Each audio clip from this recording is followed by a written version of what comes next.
Sometimes people are bound by love, sometimes it's business, but sometimes there's something else that binds two people who've never met. A commonality, something sinister in this case, murder.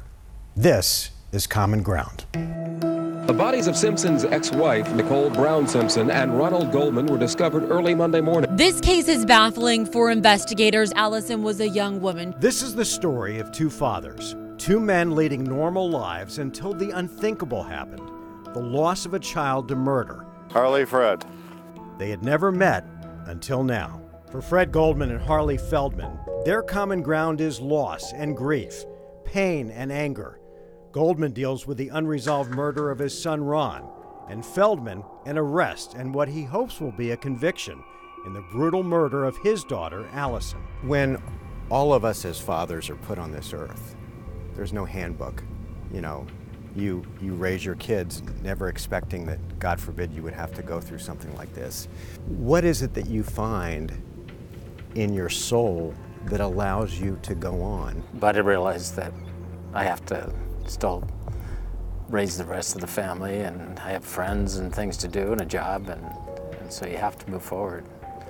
So what I did is I took on two tasks. One was to help the police find her killer, and the other was to keep her legacy alive. It becomes our life to do whatever we have to do with our lives and move forward. I wouldn't be honoring Ron if I did anything less. Both men put on a brave front, but when you look in their eyes, the pain is a living, breathing thing, like a cancer that can't be treated.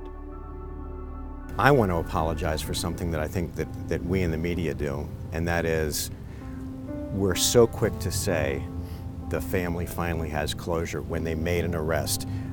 I misspoke, because looking at both of you, there can't be any real closure. I think in terms of closure, you're reading a book, you've finished the last page, you close the book, and you're done. There's no closing of the book. I'm the same way. I know people mean well, but it hurts because there's not a closure. There's just the next step along the way. For both, each day is a challenge, remembering what they've lost and knowing what will never be. You have dealt with this much longer than Harley. What words would you give Harley about the long road that's ahead? The long road ahead is going to continue to be painful. I think about her all the time. Things come up, a phone call I would have made to her, or some advice I'd give her. There will be those, for me anyway, are those continuing moments of, damn, Ron should have been here. Damn, Ron could have been married with kids at this point. She would have said to us, move on. And so I can just hear her today saying, keep it moving. That's just who she was. Two incredibly strong men. I just want to thank Fred and Harley for sitting down and sharing their stories with us.